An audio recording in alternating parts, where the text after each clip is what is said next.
Olá, crianças! Dando continuidade aos estudos da apostila de vocês, a nossa aula de número 3 de hoje é uma aula de ciências. E essa aula também vai falar um pouquinho sobre poluição do meio ambiente, preservação à natureza, conforme vocês já viram na aula de geografia anterior, ok? Vamos lá então? Olá, crianças, tudo bem? Você ouviu alguém falar para não jogar lixo na natureza? Mas você sabe por quê? Porque alguns materiais levam anos para se decompor. Veja alguns exemplos.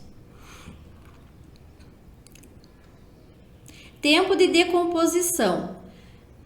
Então aqui a gente vai ver um pouquinho sobre o tempo de decomposição que leva cada tipo de material para se desfazer na natureza, ok? Então vamos lá? O papel, de 3 a 6 meses. Pano, de 6 meses a 1 ano. Filtro de cigarro, mais de 5 anos. Madeira pintada, mais de 13 anos. O nylon, mais de 20 anos. Metal, mais de 100 anos. Alumínio, mais de 200 anos. Plástico, mais de 400 anos. Vidro, mais de 1000 anos. E a borracha em tempo indeterminado. Então aqui são alguns exemplos, né? São os exemplos do tempo que cada material que a gente joga lá na natureza, ele leva para se decompor. Imagine só o vidro, né? Mais de 1000 anos para se decompor. Imagine a borracha, então, aí dos pneus que a gente normalmente vê jogado, às vezes, por aí nos córregos, que ele nunca vai se decompor na vida. Então, é um exemplo que a gente deve reutilizar os materiais. Imagine aqui uma borracha, por exemplo, um tempo indeterminado, você pode estar usando o pneu para fazer outro tipo de reutilizar ele em outras coisas, né? Que ele nunca vai se decompor mesmo. E assim a gente deve fazer a nossa parte, né, gente? Olhando aqui esse quadro, a gente pode imaginar, então, a natureza com todos esses materiais lá jogado e quanto tempo essa natureza vai lutar para se desfazer desse lixo todo, ok? Depois de ver como as coisas demoram para se decompor na natureza, que tal pensarmos em reciclagem? Número 1. Marque um X nos materiais que podem ser reciclados e pinte os lixos orgânicos. Aqui então vocês irão marcar um X nos materiais que podem ser reciclados. Será que o lápis pode ser reciclado? Se você acha que o lápis pode ser reciclado, você vai marcar um X. Se você acha que o lápis é um material orgânico, você vai pintar, ok? E assim você vai fazer com os demais, com as flores. Aqui temos o papelão, o papel, temos o vidro, a latinha, o guardanapo, garrafas plásticas, papel higiênico usado, cascas de frutas, plásticos, metais, restos de comida, cascas de legumes, palhas e sabugo de milho e detritos de cozinha. Então, vocês irão assinalar com um X os materiais que podem ser reciclados e pintar os materiais que são orgânicos, que ele consegue se decompor facilmente na natureza. Isso é um material orgânico, certo? Observe cada latão e escreva ao lado o nome dos objetos que podem ser reaproveitados. Aqui nós temos o latão de papel, temos o latão de vidro e temos o latão de plástico. Vocês irão utilizar esse espaço aqui para escrever, então, os nomes dos objetos que podem ser reaproveitados no papel, qual objeto que nós podemos reutilizar no vidro e que objetos podemos reutilizar, então, no plástico, ok? Com base no que você aprendeu, responda: o que são lixos orgânicos? Número 2. Quais os tipos de lixo oferecem perigo à saúde das pessoas? Então, vocês irão responder aqui utilizando os espaços abaixo. O que são lixos orgânicos? Quais os tipos de lixos oferecem riscos à saúde da pessoa? Ok? E essa então foi a nossa aula de ciências de hoje. Espero que vocês tenham compreendido. Caso ainda reste alguma dúvida, entre em contato com o professor ou com a sua professora lá no grupo de estudos. Tchau e até a próxima aula. Olá, crianças! Dando continuidade aos estudos da apostila de vocês, da aula de número 3, o conteúdo de história de hoje ainda vai falar um pouco sobre patrimônio histórico e artístico nacional. Você sabia que muitas construções brasileiras antigas são preservadas pelo Instituto do Patrimônio Histórico e Nacional?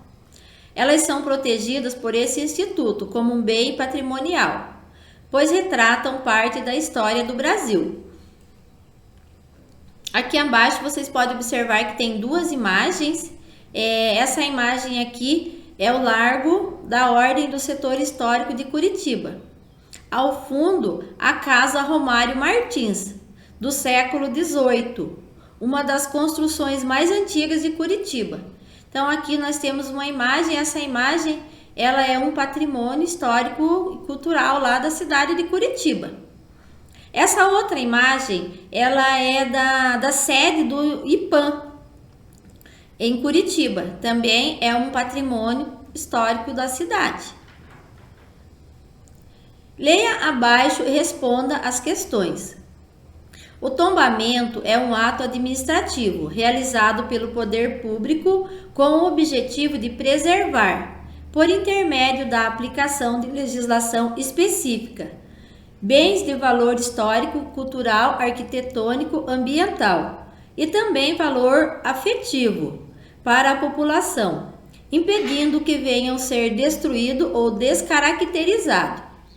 O tombamento pode ser aplicado aos bens móveis e imóveis, de interesse cultural, ambiental, ou sejam, fotografias, livros, mobiliários, utensílios, obra de arte, edifícios, ruas, praças, cidades, regiões, florestas, cascatas e etc. Somente é aplicado aos bens de interesse a preservação da memória coletiva.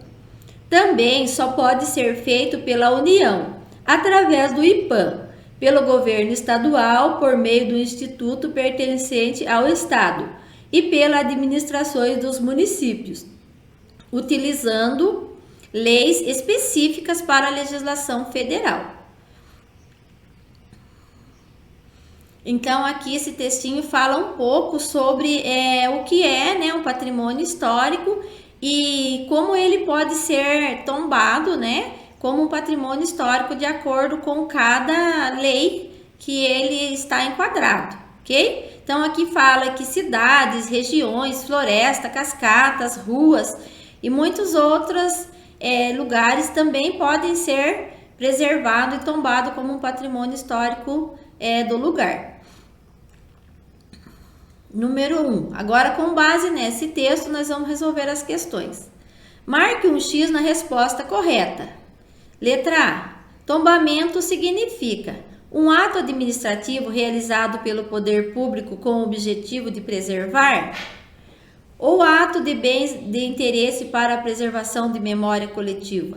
E vocês vão assinalar, então, só uma resposta que significa tombamento, ok? Letra B. Quem pode efetuar o tombamento? Poder público ou a União através do IPAM? Letra C. O que pode ser tombado? Bens imóveis de interesse cultural ou ambiental ou qualquer bem que seja valioso? Também vocês irão assinalar apenas uma alternativa que corresponde. Número 2. Complete as frases com as palavras do quadro abaixo.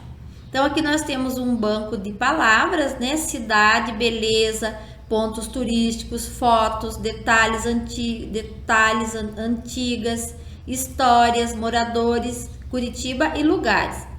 Aí, utilizando essas palavras, vocês irão preencher as frases aqui abaixo. Letra A.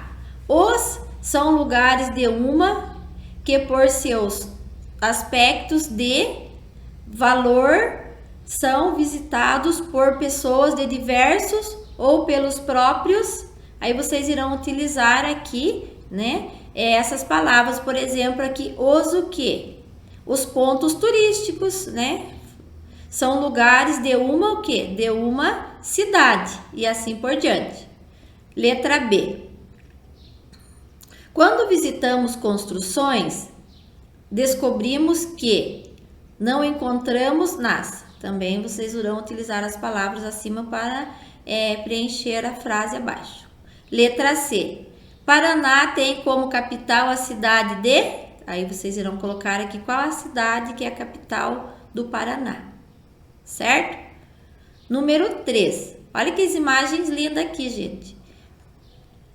Observe as construções abaixo. Agora coloque um X na qual delas pertence à cidade de Curitiba e escreva o nome. Aí vocês irão observar as imagens aqui abaixo. Aí vocês irão marcar um X na qual pertence a cidade de Curitiba. E vamos escrever aqui o nome abaixo. Essa imagem aqui a gente acabou de ver lá em cima. E aí vocês irão observar essa daqui também, que a gente acabou de ver. E aqui vocês já sabem que imagem é essa, né? A gente conhece muito bem esse lugar. Aí vocês irão escrever aqui abaixo onde são esses patrimônios históricos aqui, que estão retratados nas imagens acima, ok?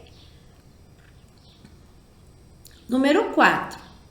Observe a imagem. Aí vocês irão observar também essa imagem aqui também a gente já viu nas aulas anteriores, é a imagem do Palacete Leão Júnior, construída em 1866, em estilo neoclássico por Cândido de Abreu. Ele utilizou-se de pau-brasil na sua construção, de portas, janelas, painéis e entelhas. Vidros e porcelanas foram trazidos da França e da Bélgica. Em 1906, hospedou o presidente Afonso Pena. O prédio é tombado pelo patrimônio histórico e fica na Avenida João Gualberto, 530, Alto da Glória, em Curitiba. Então, esse é o Palacete Leão Júnior, conforme a legenda abaixo que descreve a história desse palacete, ok? Marque verdadeiro ou falso para cada afirmativa. O Palacete Leão Júnior foi construído em 1866 em estilo neoclássico por Cândido de Abreu. Se vocês acham que essa afirmativa é verdadeira, de acordo aqui com o texto, vocês irão marcar verdadeiro. Se não, vocês marcam, assinalam a alternativa falsa. A imagem acima foi construída em 1686. Essa afirmativa é verdadeira ou falsa? O material utilizado nessa construção foi o pau-brasil? Hospedou-se nessa construção o presidente Afonso Pena? Este patrimônio está localizado no Rio de Janeiro? Então, vocês, com base aqui nesse textinho, nessa legenda da imagem, vocês irão conseguir responder as alternativas da questão abaixo, certo? E essa foi a nossa aula de história de hoje. Espero que vocês tenham compreendido. Caso reste alguma dúvida, entre em contato com o professor ou professora lá no grupo de estudo. Tchau e até a próxima aula.